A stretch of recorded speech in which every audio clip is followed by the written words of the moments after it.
And I'm going to start quickly with a clear and direct question, which is the following. What's the first thing I have to do if my car has a belt noise or squeaking problem?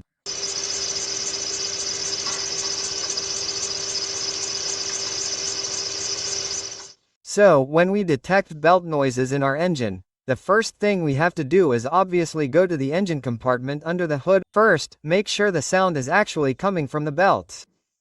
It's also very important to remember that we have to take all precautions when approaching the belts while they're running, since they can splash different substances. We have to take all precautions to wear glasses and not wear inappropriate clothing, such as long sleeves or very long clothing, which at some point could get tangled in the belt. We also have to be very careful with our hands and fingers, since the engine while it's running and the belt area is a dangerous area, so we have to be careful. First of all, the first thing we need to do is check the belts while they are running, from a straight line perspective, to make sure they are running in a straight line. We need to pay special attention to the area where the different accessories are located to detect if there is a belt that is oscillating, that is dancing around, or if there is a belt that is coming loose or is more pushed in than normal. That is the first thing we need to check. If we have a pulley that is coming loose or if we have a pulley that is dancing or oscillating, that is where we are already detecting a problem.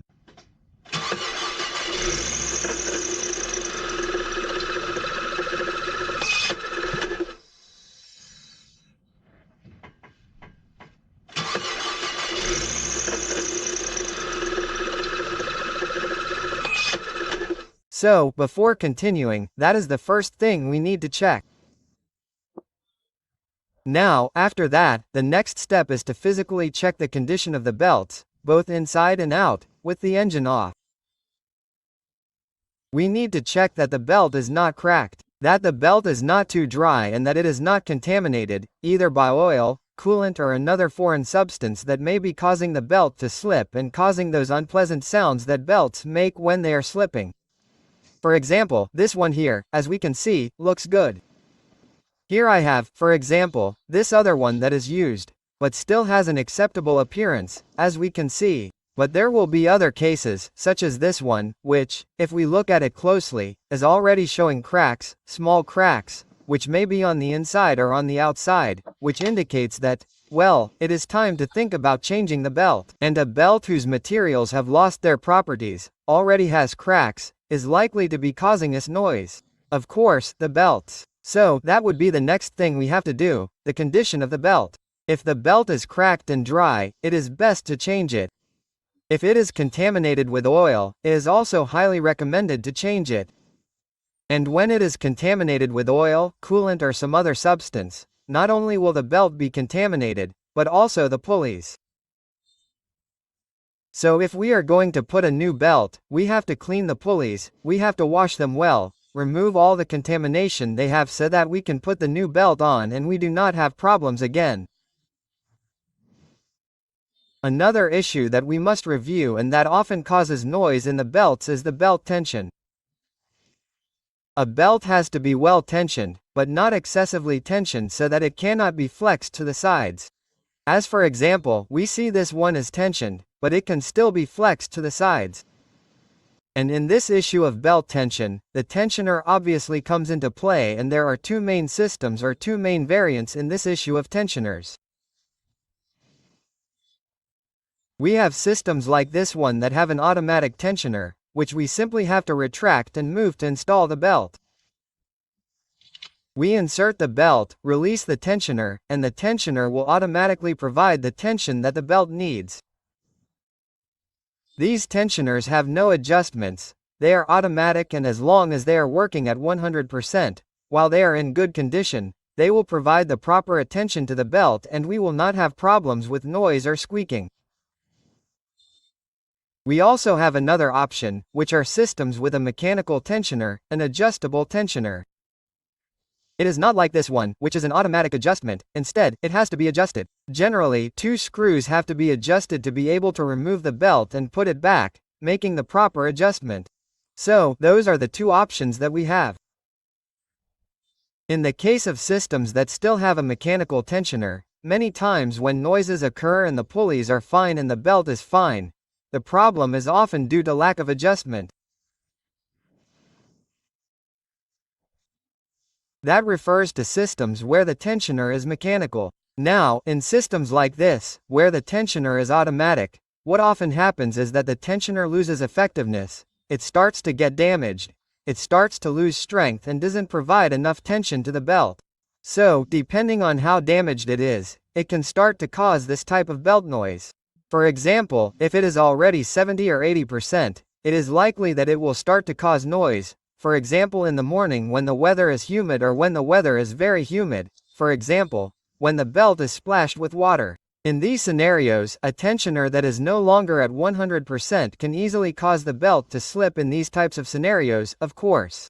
Or for example, if the tensioner is already very old or has lost a lot of strength, the belt will be loose and will constantly cause belt noises. Even if we have a new belt and all the pulleys are fine, the damaged tensioner will simply not provide the necessary tension to the belt and we will have noises all the time.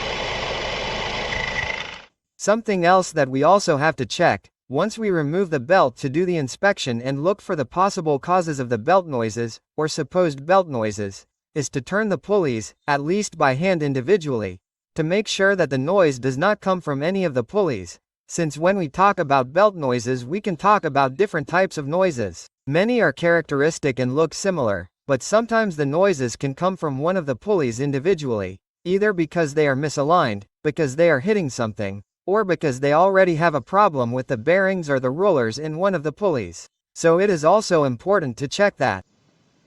For example, do it like this. We can test all the ones that can be turned by hand. Obviously, they are going to make some noise, but when there are problems with the noise coming from there, we will notice.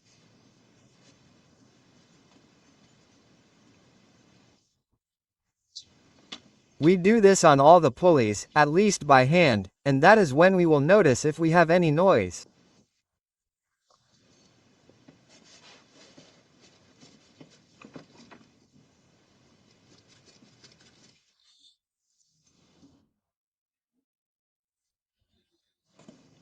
And as I mentioned, if we start turning it and detect an abnormal noise, then that means that our noise is most likely not from the belt, but could be caused by one of the pulleys, mainly the bearings or rollers, as everyone knows them.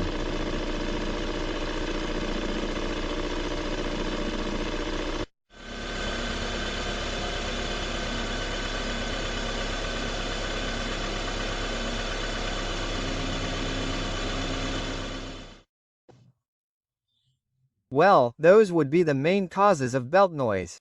It is a topic that I am constantly asked about, and what I can tell you is that, in most cases, the problem will be in the causes that I have already mentioned, in such a way that, if we have a problem with band noise, but we start to do the tests and inspections in a safe, careful and orderly manner, in most cases it will not be very difficult for us to solve the problem.